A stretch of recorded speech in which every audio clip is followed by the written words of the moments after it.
Heureux de vous retrouver pour ce deuxième numéro de votre émission Que dit la presse. Nous sommes au mardi 10 février 2026. Commençons cette émission comme d'habitude par la une des journaux. Le patrimoine, Assemblée nationale, Joseph Fifame Djogbenou inaugure la 10e législature sous le signe de la continuité. Élu président de l'Assemblée nationale, Louis Vlavonou adresse ses félicitations à Joseph Djogbenou. Écho de la Palmeraie à la page 11 de ce quotidien. Après l'installation de la 10e législature, l'honorable Rachidi Oseni organise une grande fête de réjouissance populaire à Avrancourt. À la page 7 de ce quotidien, on peut toujours lire Réseau des femmes fonctionnaires parlementaires du Bénin, Vioutou Aklogan, trace un nouveau cap. Le Béninois libéré à présent, restaurant Karim 24, du racisme, de l'arrogance, du je m'en foutisme à Cotonou, crie le quotidien. L'emblème du jour. Première cérémonie des couleurs sous la 10e législature, Djogbenou fixe le cap présidentiel de 2026, peut-on lire à la page 8 de ce quotidien. La Sénat valide le spécimen. La boussole, diffusion en direct des audiences des contentieux électoraux, la Cour suprême met à nu les failles opérationnelles de la Sénat. Da Barou, scrutin présidentiel d'avril 2026 au Bénin, la Sénat valide le modèle du bulletin de vote. Commercialisation du noir d'Anacad au Bénin, le gouvernement fixe les conditions. L'opinion d'aujourd'hui, installation de la 10e législature, Justin Agbodiaté invite les nouveaux députés à être au service du peuple. Séance plénière à l'Assemblée nationale, la mise en place des organes internes prévus pour ce jour. L'indépendant, promotion au sein des forces armées béninoises, Bertin Bada, premier général d'armée des forces aériennes. Présidentielle de 2026, le spécimen du bulletin unique validé par la Sénat apparaît dans les colonnes du quotidien L'Indépendant. Et nous bouclons avec le quotidien Le Coopérant. Cérémonie des couleurs à l'Assemblée nationale. Joseph Djogbenou place la 10e législature sous le signe de la continuité et de la rigueur. L'installation des organes de l'institution prévue pour demain mercredi annonce le quotidien. Forces armées béninoises, Bertin Bada, premier général d'armée aérienne, entre dans l'histoire. C'est donc sur le quotidien Le Coopérant que nous bouclons cette première partie consacrée à la une des journaux. Nous marquons une courte pause, le temps pour nous d'installer les confrères en studio pour l'instant débat. Que dit la presse? Que dit la presse? Retour en studio ce matin pour l'instant décryptage de l'actualité politique. Pour cet exercice, j'ai trois confrères avec moi. Aubry Nyankadja, il est journaliste, directeur de publication du quotidien Le Paraclet. Aubry, bonjour, bienvenue dans le locaux. Bonjour chers confrères, bonjour à tous. Deuxième débatteur dans cette émission, Eman Pafé Anyamboussou. Eman, bonjour. Oui, bonjour Samuel, bonjour Aubry Filias Nyakadja, bonjour aux amis auditeurs de Crystal News. Troisième débatteur, très connu, hein. Bonjour. Oui, bonjour Samuel, bonjour le plateau, bonjour à vos internautes. Bonjour Eman, bonjour Aubry. Bonjour Douare Arimi. Oui, bonjour. Les auditeurs internautes reconnaîtront certainement cette voix. Arimi Choubadé parle cette fois-ci des enjeux de cette mandature qui s'est installée le 8 février dernier. Arimi Choubadé, surpris d'avoir d'abord à la tête de cette assemblée le professeur Joseph Fifame Djogbenou? Non, pas surpris du tout. Pas surpris. Voilà, ils sont 109 du même bord, donc tous sont présidentiels, tous sont éligibles à ce poste. Donc je ne vois pas, peut-être, si c'était pas lui, ça pourrait être un autre. C'est toujours le même bord politique. On savait qu'il y aura un qui va présider. Et vous avez vu, il n'y avait pas eu élection. Les 109 sont alignés derrière un nom. Et donc, voilà. Ce nom était fort, non? Cette personnalité était forte, non? Moi, je ne sais pas. Je comprends pas. Il n'y a que eux, à l'interne, qui pourraient savoir qui est plus fort que qui. Hein? Sinon, de loin, on voit un groupe homogène, on peut dire. Ils ont su peut-être camoufler s'il y avait des divergences, mais en réalité, en apparence, on n'en a pas remarqué. Il n'y avait pas eu de compétition. Il n'y a pas. Et même avant le vote, on savait qui serait président. Voilà, je peux même dire que je savais qui serait président depuis très longtemps. Donc, si Pierre Benoît est surpris, je veux bien savoir comment et pourquoi il est surpris. Aubry Nyankadja, dites-nous, vous avez été au Parlement, vous avez entendu les honorables députés à la suite de cette installation. Le mot qui revient souvent, c'est la continuité. Est-ce que l'enjeu, c'est vraiment la continuité des réformes entreprises sous le régime de Patrice Talon? Et je peux dire oui, ça marche puisque c'est toujours le même système, les mêmes éléments, les mêmes têtes et presque le même bureau. Presque le même bureau à part Vlavon qui n'est plus à la tête du Parlement. Beaucoup de choses n'ont pas changé. Il y a que, je me suis dit que Joseph Diogbenou est un constitutionnaliste et que l'histoire lui donne une chance d'écrire positivement son nom. L'histoire lui donne une chance d'écrire positivement son nom. Lui qui connaît du bout des doigts la Constitution, et pour tricher un peu Candidat Azanaï, je dirais qu'il connaît même tout ce qui est modifié, les petites traditions, les petits rouages dans la Constitution, il en est un des pères. Alors lui confier un Parlement, c'est lui donner la chance de nous montrer tout son savoir-faire et de travailler pour une fois à se faire aimer.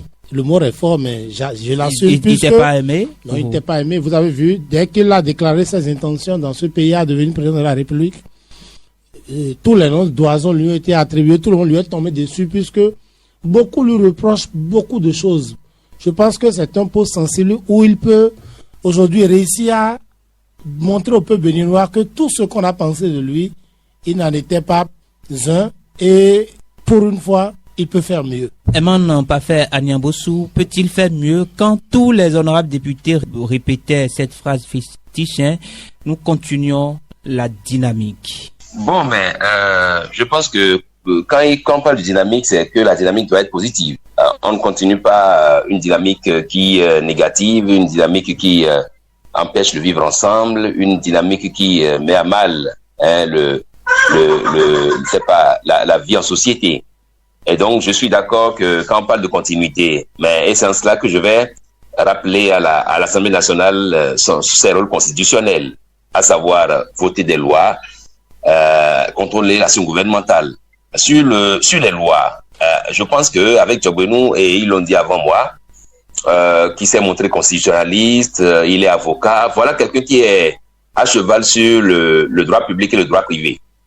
Et donc, quelqu'un qui, ma foi, aujourd'hui, a des chances de corriger ce qui peut encore l'être, d'épousseter tout ce qu'il y a comme loi chrysogène au Parlement, de faire en sorte qu'il y ait une unification des tests, parce qu'il y en a qui sont parcellaires, par-ci, par-là. Quand je prends le domaine de la femme, par exemple, protection de la femme, il y a loi sexiste, il y a loi INF, il y a loi temps, il y a loi ça. Donc, qu'on travaille à ce que tout ça là soit unifié, de sorte que quand je prends un domaine d'activité, que je puisse voir ce qui est dedans. Donc, moi, je pense que, oui, en même temps qu'on n'est pas surpris par l'élection de Joseph Diogbenou, on peut quand même se dire que on ne s'attendait pas à le voir à ce poste-là au perchoir, parce que justement, on ne peut plus aujourd'hui analyser l'Assemblée nationale sans tenir compte du fait qu'il y a une autre institution un peu plus forte que l'Assemblée nationale, qu'est le Sénat. Et donc, moi, je m'attends à voir ce maillage Sénat, Assemblée nationale, exécutif fonctionner pour être sûr que Diogbenou est positionné à la place qu'il faut. Parce que désormais, on parle d'avis, de non-objection au niveau du Sénat. Il y a beaucoup d'éléments. Le Sénat est venu rogner une parcelle de pratiquement tout ce qu'il y a comme institution dans la République. De sorte que je ne vois pas Diogbenou en train vraiment de se mouvoir, en train de faire preuve de toutes ses qualités à ce perchoir-là. Mais comme ils l'ont dit avant moi, on va attendre de le voir à l'œuvre et on saura l'apprécier après. Arimi Choubade, pensez-vous que le constitutionnaliste va se montrer homme de droit et mettre le pied dans le plat? Non, moi je ne savais pas pourquoi on insiste sur un individu. On parle d'une assemblée. Le seul endroit où il a les mains libres, c'est l'administration de l'Assemblée nationale. Est-ce qu'il va recruter plus? Est-ce qu'il va améliorer les capacités administratives? Je sais pas. Je le parlerai lui-même. Le président n'a aucune prise. Ils sont 109. Il n'a qu'une seule voix. Il n'est pas le patron des députés.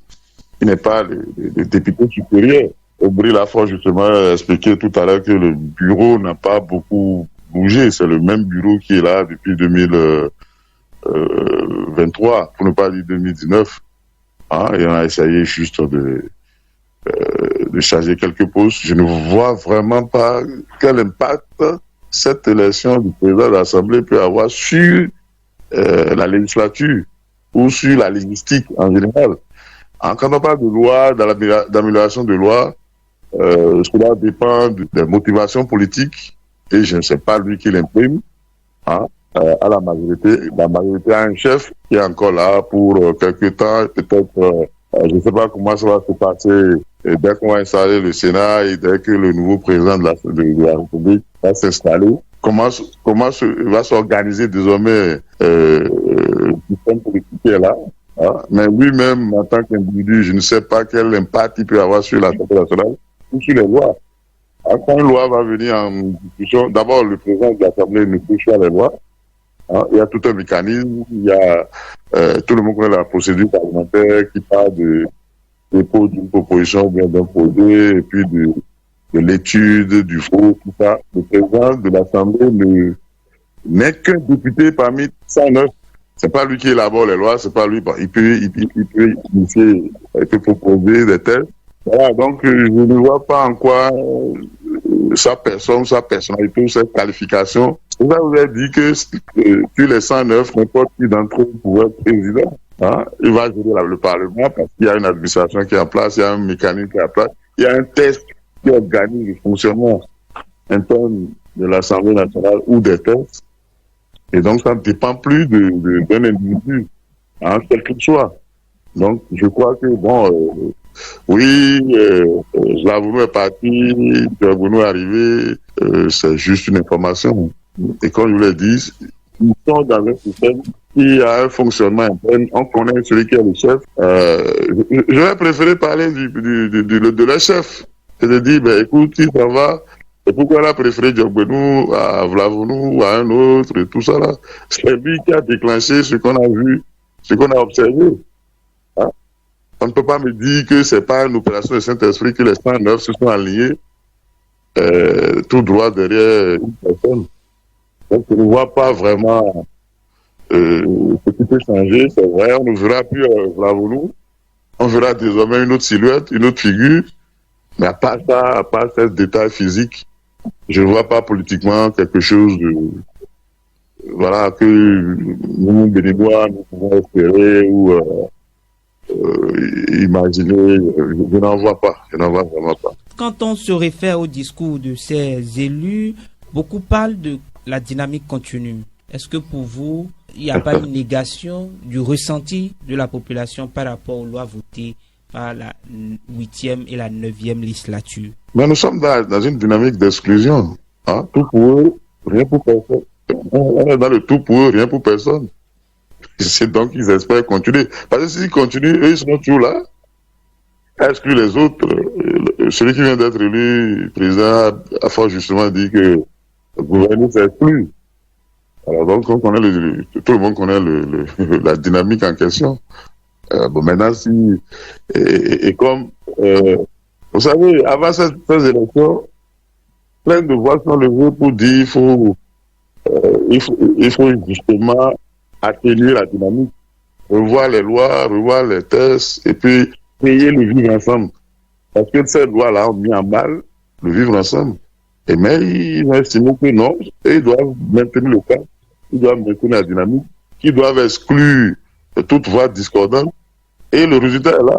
Ils ont même fait mieux que 2023. Ils ont les 109 alignés cette fois-ci. Comme on a eu à voir ça entre 2019 et 2023 avec le Parlement de type nord-coréen dont on a parlé pendant tout le temps. C'est revenu.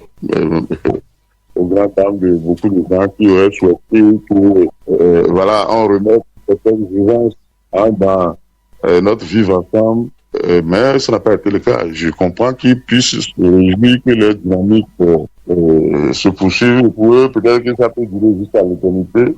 Ça leur permet à eux d'être toujours là. Donc, c'est la lecture qui me vient, moi, à l'esprit maintenant.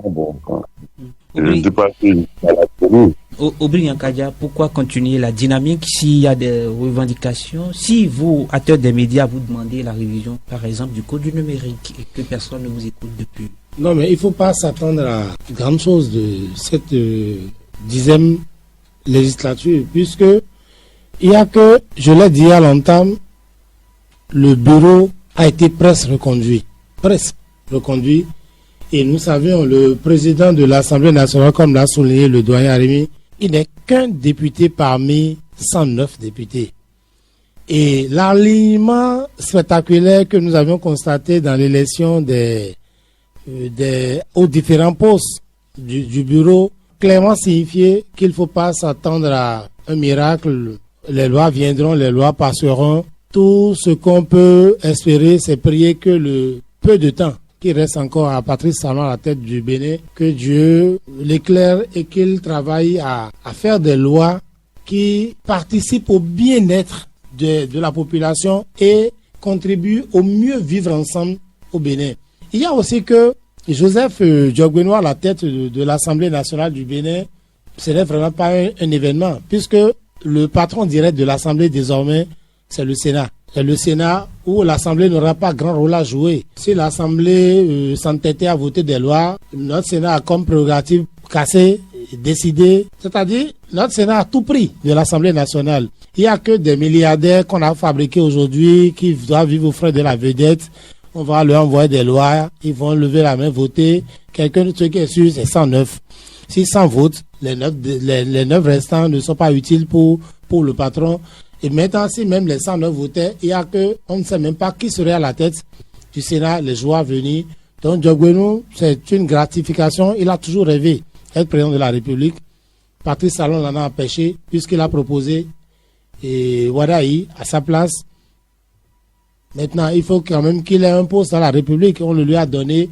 Mais penser qu'il peut impacter quelque chose ou quelque chose peut changer, c'est du pipe. Hein. C'est l'autre l'a dit, quand on dit pipe, il n'a pas grande décision devant Patrice Talon. Et le dauphin naturel de Patrice Talon, c'est Wadaï qui va venir. Je l'ai toujours dit, on ne connaît pas un challenger, il n'a pas pu réussir à se faire les conseils de quartier. Et donc, il ne faut pas s'attendre à ce que lui batte un Wadaï. Donc, Wadaï viendra tout naturellement. Et Wadaï, face à Diogbenou, je ne sais pas qu'est-ce que lui peut dire et qu'est-ce qu'il peut apporter en contradiction ou quel rapport de force il peut avoir entre les deux. C'est des gens qui vivront aux frais de la vedette, s'en sortiront au bout de 7 ans bien nantis et reviendront se positionner. Mais dire qu'il y aura une loi qui va venir changer notre Bénin, que chaque Béninois prenne conscience qu'il n'est que maître de son destin et que les politiciens ne nous apporteront plus rien dans ce pays. Eman Aniaboussou, est-ce qu'il y a reniement ou négation que les lois ont engendré comme difficulté aux enfants du pays? Bon, je pense que vous avez fait la question de savoir si l'expression continuité utilisée par la plupart des élus était une bonne chose. Et c'est en cela que je dis, oui, autant on parle de continuité, mais il faut savoir dans quoi on continue. On ne continue pas dans l'erreur. On ne persévère pas dans l'erreur. Et donc, j'ai espéré, et j'ose espérer que Joseph Diogbenou, élu au perchoir, par ses pairs, c'est vrai, sa voix il ne compte que pour une seule voix à l'élection ou au vote et tout. Mais j'ose espérer que l'homme va quand même essayer, comme l'a dit Aubry avant moi, de corriger un peu l'image sombre que les Béninois ont de sa personne. Il a dit, j'étais là au champ d'oiseaux de Cotonou, gouverner c'est exclure. Il a tenté d'expliquer, de se justifier en disant qu'il s'agit de faire des choix et tout, et qu'en faisant des choix, ça fausse forcément des jeux, ça annule des choses. Mais je crois que les Béninois n'ont pas compris cette explication qu'il a. Et c'est vrai. Si c'était un homme politique, il avait dit en son temps, les Béninois, il aurait eu la manière pour le dire. Le Diogbenou, vous le savez avant moi, c'est pas un politique fin, un technocrate, c'est un constitutionnaliste, un homme de droit, un homme de loi, un avocat et tout. Donc, il se croyait peut-être au prétoire en utilisant cette expression-là.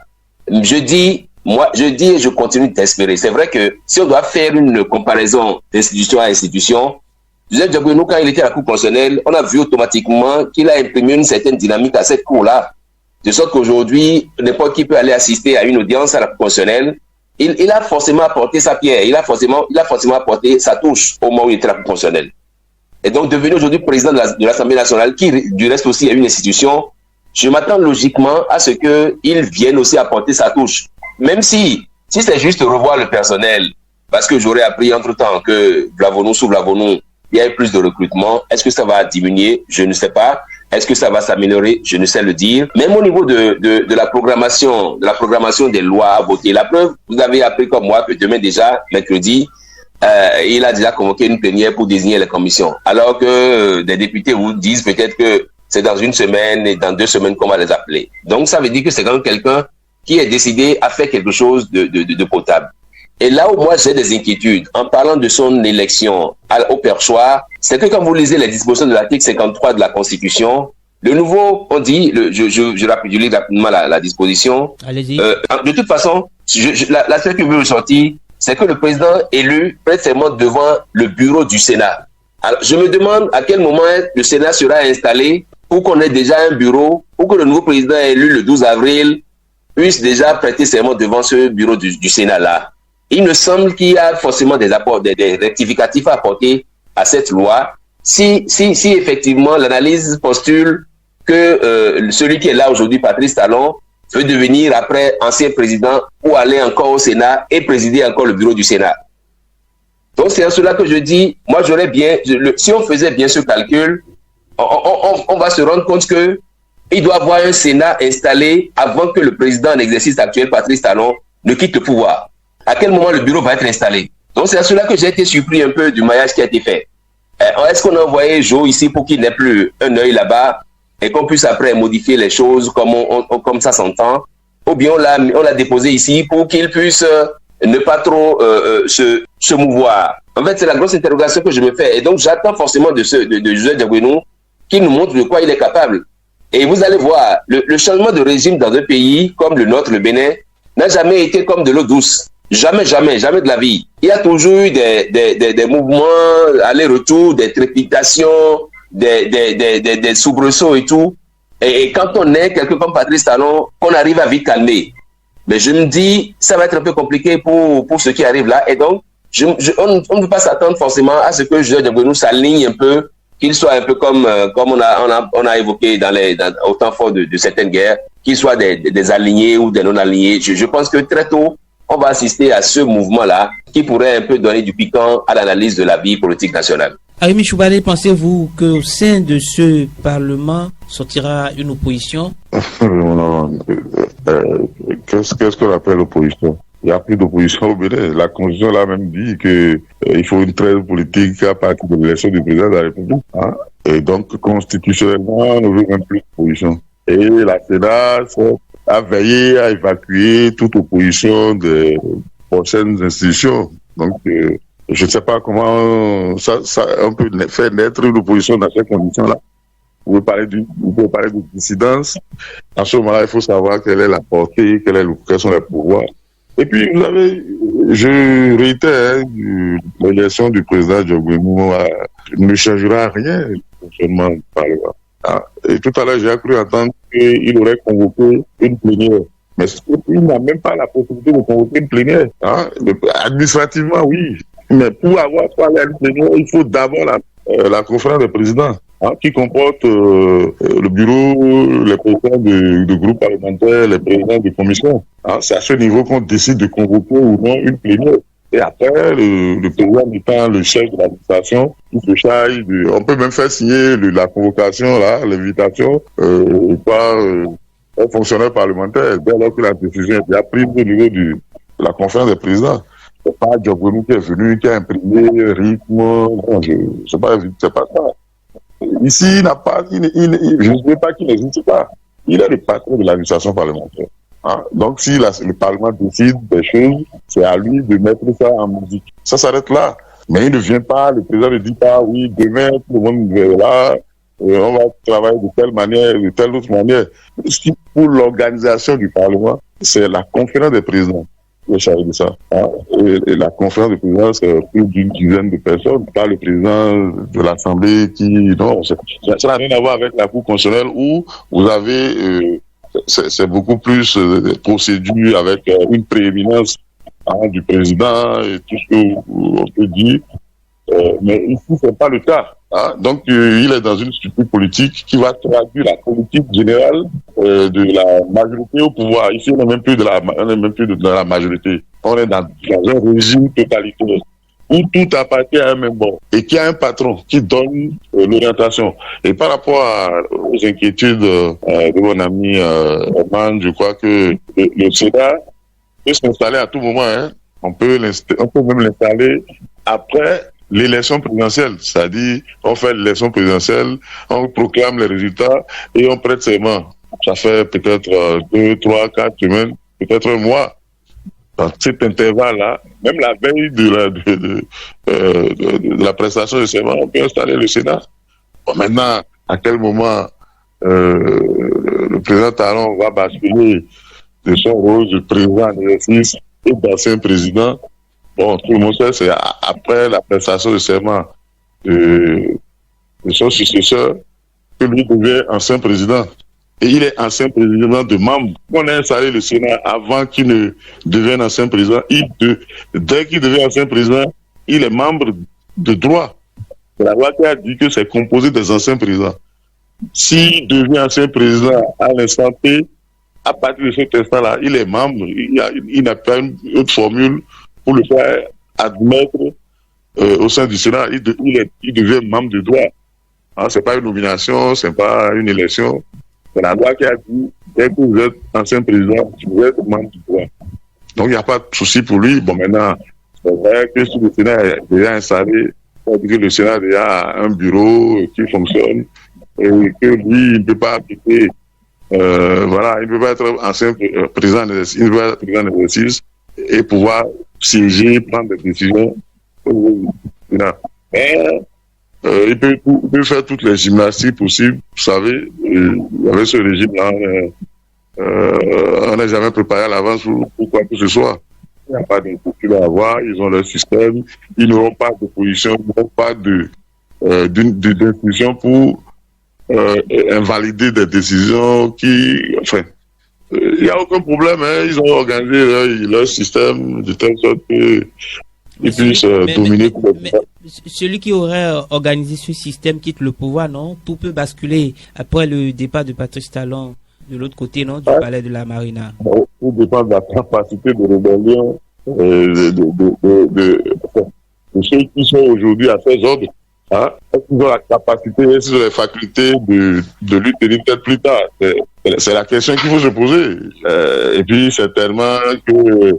Et puis, on attend aussi d'autres tests pour organiser le Sénat. On attend peut-être sa loi organique.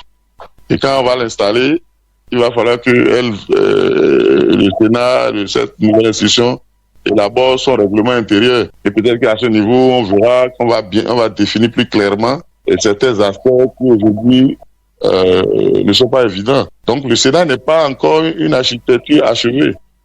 Hein? On va attendre ce que va dire. Et puis, c'est pas encore au complet. On a dit que le président de l'Assemblée, bon, probablement le président Diogbenou et le président de la République devraient compléter le Sénat, hein, en désignant, je crois, le 5e pour chacun d'entre eux. Donc, on attend d'abord que l'architecture du Sénat soit achevée pour même faire les analyses. Jusque-là, on sait que l'institution a été prévue dans la nouvelle constitution, qui est déjà rentrée en vigueur d'ailleurs. Hein, donc on attend la matérialisation et quelques tests internes d'organisation même du Sénat pour comprendre comment se feront, s'il y aura un bureau, hein, si c'est, comment l'appelle-t-on, comment l'organisation, comme je vous dis, s'il y aura des structures d'accompagnement. Il faut maintenant que l'architecture soit achevée complètement pour qu'on puisse savoir quel serait son impact sur le paysage institutionnel du pays. Donc, il y a encore d'autres, je ne dirais pas manipulation, mais il y aura d'autres réglages en cours. Et je me demande si tout ne sera pas fait pour que celui qui est le patron aujourd'hui demeure toujours patron même après l'installation d'un nouveau président de la République. On voit déjà les prémices de l'enjancement, hein. On a déjà dit que, vous savez, il y a une formule dans la Constitution qui, moi, jusque-là, j'attends de voir comment ça va se matérialiser. On dit que le Sénat est là pour sauvegarder les acquis du développement. Hein? Et ce sont des mots qu'on a liés là, et dont la déclinaison juridique n'est pas évidente. Et c'est dans ça qu'on peut voir toutes les manipulations possibles. Ouais, donc on n'est pas encore, on ne sait même pas encore ce qui va se passer. On est encore au début. Je vois que le plus intéressant va venir bientôt. Et c'est à ce moment-là que chacun peut savoir quoi il sera question dans le futur. Donc pour vous, il n'y a pas de futur possible tant qu'on ne connaît pas clairement la composition du Sénat. Oubli Nyankadja, pour vous, est-ce qu'il ne peut pas avoir débat, qu'il n'aura pas clivage au sein de la mouvance quand on sait que le pouvoir va passer d'une main à une autre très bientôt? Les députés, les 109 députés qui sont à l'Assemblée, tout le monde sait par quelle alchimie ils sont tous là. Ce n'est ni la volonté d'un député, ni le choix d'un député. Joseph Diogbenou, président de l'Assemblée aujourd'hui, avait été candidat à Cotonou. On connaît le résultat. Alors, le bachotage qui a permis de le balancer dans le zoo pour qu'il s'en sorte avec accompagnement derrière, tout le monde a vu comment le maire de Cotonou est arrivé. Mais ils sont des politiques connus, non? Je n'ai pas dit non, on dit la même chose. Alors, la liste est sortie. Ceux qui ont prié, ceux qui sont passés dans les couvents, ceux qui ont jeûné, ils se sont tous retrouvés sur une liste par la seule volonté de Patrice Talon. D'accord?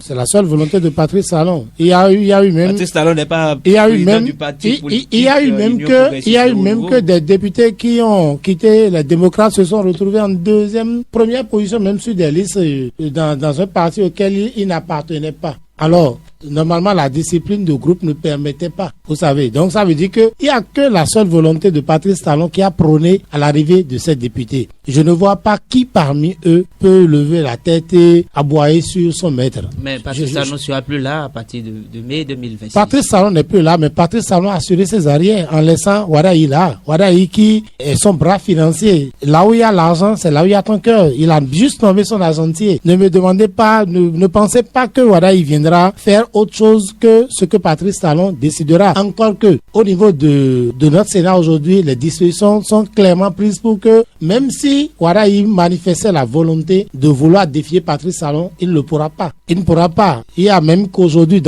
au niveau des dispositions de notre Sénat, qu'on peut déclarer que vous êtes une menace pour la République quand vous arrache votre nationalité. Je ne serais pas surpris qu'un député ou un ministre ou un maire qui cherche à défier justement le pouvoir de la rupture se retrouve du jour au lendemain sans nationalité du béninoise. Donc, tout est mis là pour que le système monocolore dure, perdure et traverse le temps. Jusque l'autre nom de Dieu, c'est le temps que personne ne contrôle. C'est-à-dire, on pense avoir tout détenu jusqu'à ce qu'un tout petit détail bascule tout et tout vous échappe. Ces députés ne feront que la volonté du président de la République. C'est vrai, quand il partira, certains chercheront à rechercher leur marque. Ce qui ne marchera pas, puisque voilà, il est arrivé avec un cahier de charge bien déterminé, une vision très claire. Ce n'est pas sa volonté. Si ce n'est que la volonté de Wadaï, je ne sais pas dans quel parti il sera désigné comme président de la République, ni à l'UPLUE, ni au BR. Donc, c'est la seule volonté de Patrice Talon. Les 109, vous avez vu comment l'élection à l'Assemblée s'est passée? Chacun se lève, même ceux qui ont des difficultés au pied tiennent des carnets, viennent voter le nombre de fois qu'il faut. Il n'y a aucune volonté. Les 109 passeront, les 109 voteront du début jusqu'à la fin de leur mandature, au risque que la prochaine fois, ils ne retrouvent pas leur nom sur la liste des millions qui doit aller à l'Assemblée. C'est ça. Eman Agnabossou, pensez-vous qu'il n'y aura pas un changement quand on sait que le régime va basculer d'un moment à un autre? Voilà, il sera président de la République, certainement. Aubry, liste les millions. Non, je pense que moi, je vais relativiser un peu les positions parce que les députés qui sont là aujourd'hui, excusez, ce n'est pas pour 4 ans, ni pour 5 ans. Ils sont là pour 7 ans. Et 7 ans, c'est assez grand, et c'est d'ailleurs ça que le danger qui guette et qui a guetté ceux qui ont pensé qu'il fallait rallonger le mandat des députés. Si je sais que je suis élu pour 7 ans et que je suis dans un fauteuil intouchable, parce qu'on peut pas, il y a un peu de feu qui couvre sous la cendre. Et donc, il y a même possibilité qu'on ait tout de suite, et après l'élection du successeur de Patrice Talon, qu'on ait une opposition au Parlement. Parce que justement, la donne aura changé. Parce que justement, quand on a quitté le président de la République, on a les manettes, les coudées franches pour agir, et qu'on devient, même si c'est président du Sénat, ou qu'on devient membre de droit du Sénat, la donne n'est pas la même. La dynamique doit forcément changer. Et c'est vrai que tout de suite, si on ne sait pas faire, l'opposition même viendra de ces 109 députés-là. Parce que forcément, il y en a déjà qui ne se retrouvent peut-être pas dans la distribution des sièges qui se fait tel que c'est fait aujourd'hui. Il y en a qui se disent, mais écoutez, je suis un ancien député, j'ai travaillé dans ma circonscription électorale à ce que le parti soit bien connu, mais on s'arrange toujours pour que ce soit les mêmes personnes qui soient reconduites. Alors, quand c'est comme ça, ne vous attendez pas à ce que tout soit homogène du début jusqu'à la fin. Et je vous rappelle, c'est pour 7 ans. Donc, j'ai commencé par le dire. Pour moi, je pense que tout ne restera pas homogène,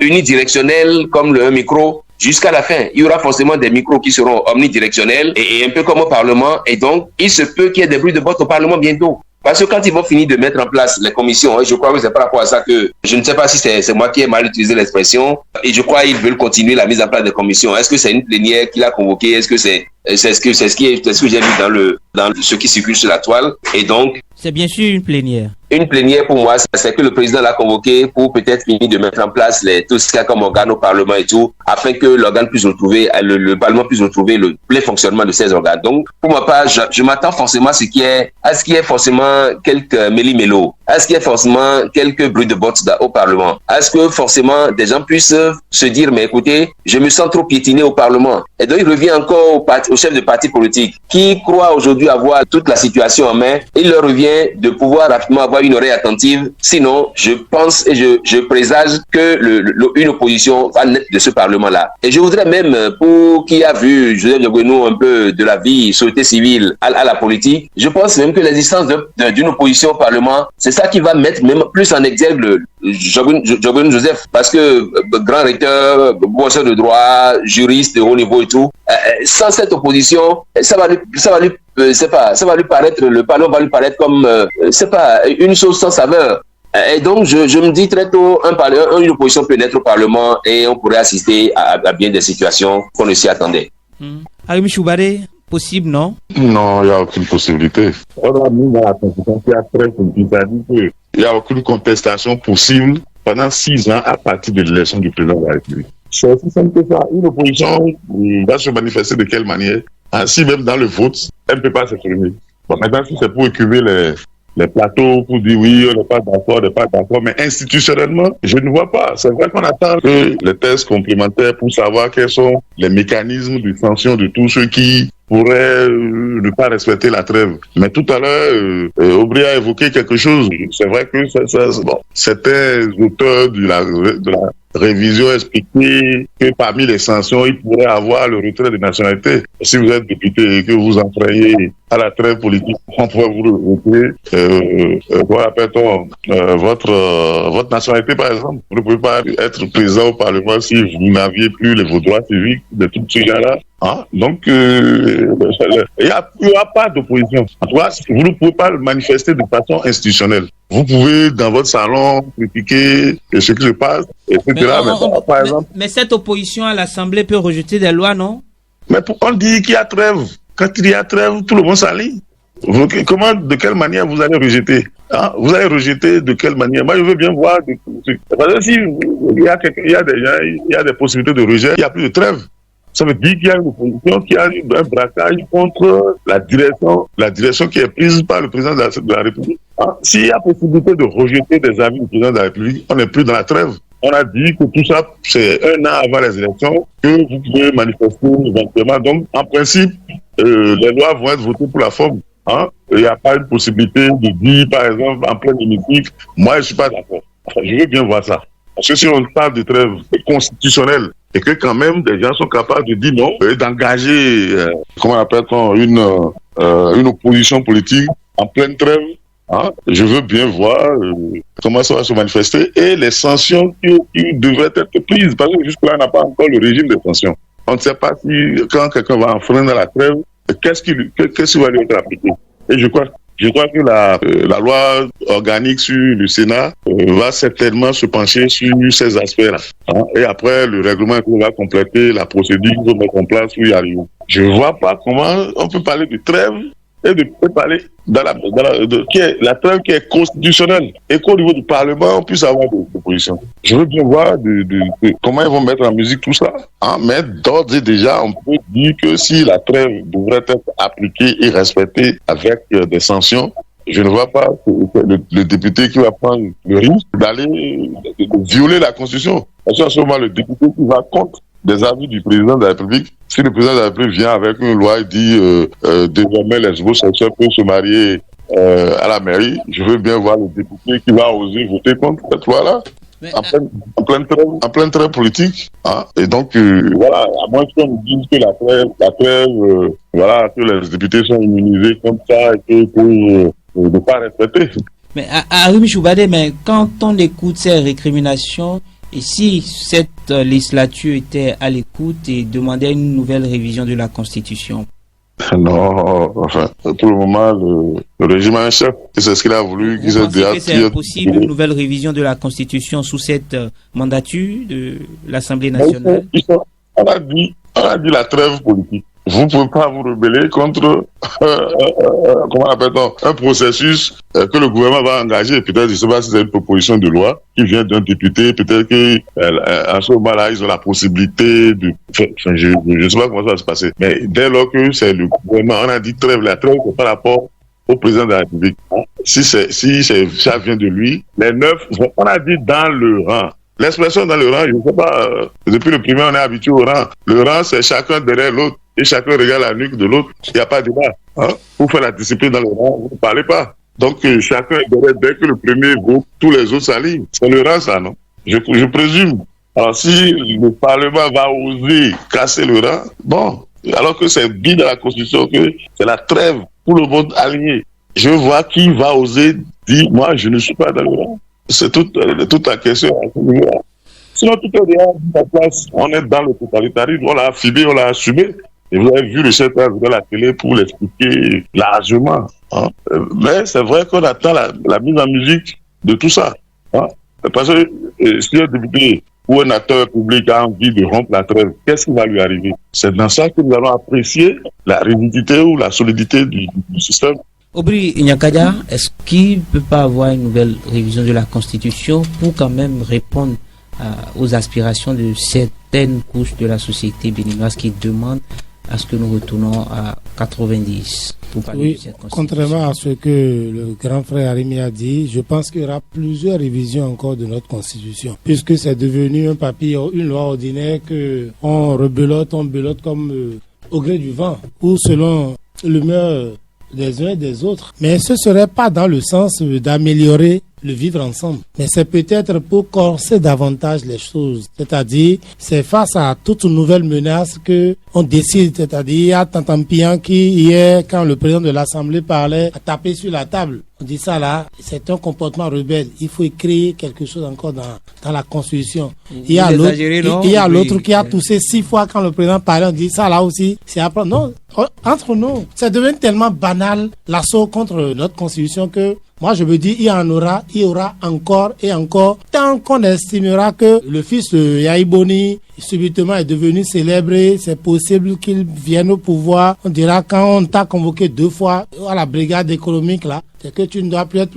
Tout est possible avec ceux-là. Je voudrais dire, comme l'a souligné le grand frère Arimi, pour faire sérieux, que l'opposition n'est plus possible. Patrice Talon l'a dit, il n'y aura pas d'opposition tant qu'il est à la manette. Mais il peut se raviser, non? Il peut se raviser. Si c'était possible, il n'allait pas formater le parti des démocrates de la façon que vous avez vu. Il a travaillé à ce que ce soit une seule sirène qui siffle à l'Assemblée nationale. Et je ne le vois pas changer s'il n'a pas changé jusqu'à cet âge. S'il n'a pas réglé seulement le problème de personnes avec Yaïboni. Non, c'est au-delà de Yahi. Le parti Les Démocrates, c'est au-delà de Yahi. Il est conscient qu'en face de Ouaddaï, il ne pourra pas s'en sortir s'il a le parti Les Démocrates ensemble. En face, c'est pas possible. Il ne peut pas s'en sortir puisqu'il n'est pas connu. Ce n'est pas le monsieur peuple capable de jouer, de danser à l'église comme Yahi qui pleurera devant le peuple pour dire sauver ce pays et tout le monde courra derrière lui. Il a qu'il ait choisi avoir un Paul Houmpé en face qui ne serait pas surpris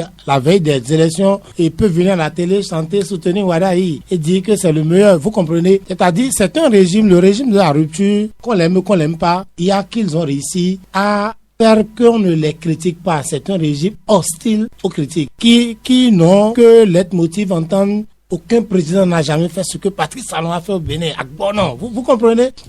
Le chef de l'État a cette facilité à entendre ce qui lui plaît et jamais ce que le peuple pense. Donc ne pensez pas qu'il y aura une loi que Joseph Djogben, dont Joseph Djogben peut être, même on connaît ceux qui pensent souvent, ces lois, ou c'est Augustin Ouebla, ou c'est Hassan Seibou, c'est souvent eux qui amènent ces lois à l'Assemblée. Mais les deux ne pourront rien apporter si ce n'est pas des trucs qui mettront en difficulté notre vivre ensemble. Mais pensez qu'on va travailler pour qu'il y ait une opposition ou que demain on passe à changer le quotidien des Béninois. Non. Ça, c'est penser qu'il y aura une pluie au 1er janvier. Il faut oublier, il faut totalement oublier ça là. Mais avec le changement climatique, c'est quand même possible qu'il ait plus un 1er janvier. Et maintenant, à Niambossou, opposition absente, est-ce que ça ne peut pas faire réfléchir la 10e législature pour que une nouvelle révision de la Constitution s'opère? Bon, ce qui est clair, sans être un prêtre du phare, je crois que de cette installation de l'Assemblée nationale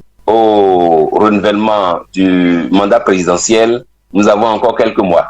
Et si, à l'heure actuelle, si quelque chose est faisable, ça doit être fait maintenant, avant que le président, le nouveau président ne prête serment devant un Sénat dont j'attends de voir la composition du bureau. Parce que justement, quand vous lisez la disposition de l'article 100, on dit le Parlement exerce le pouvoir législatif et contrôle l'action du gouvernement. Il est composé de 2 assemblées, l'Assemblée nationale et le Sénat.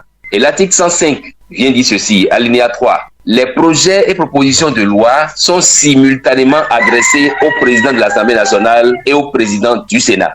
Ça veut dire que qui est tentative de révision de la Constitution venant de l'exécutif ou en l'espèce venant de l'Assemblée nationale, ça doit passer par le président du Sénat doit en être informé. Et étant entendu que nous n'avons pas encore installé le Sénat aujourd'hui, ça veut dire que tout est encore jouable, tout est encore possible à l'heure actuelle. Donc c'est en cela que je dis très tôt, la donne peut changer. La donne peut changer très tôt. Nous avons encore jusqu'en avril pour régler les choses. La donne peut changer.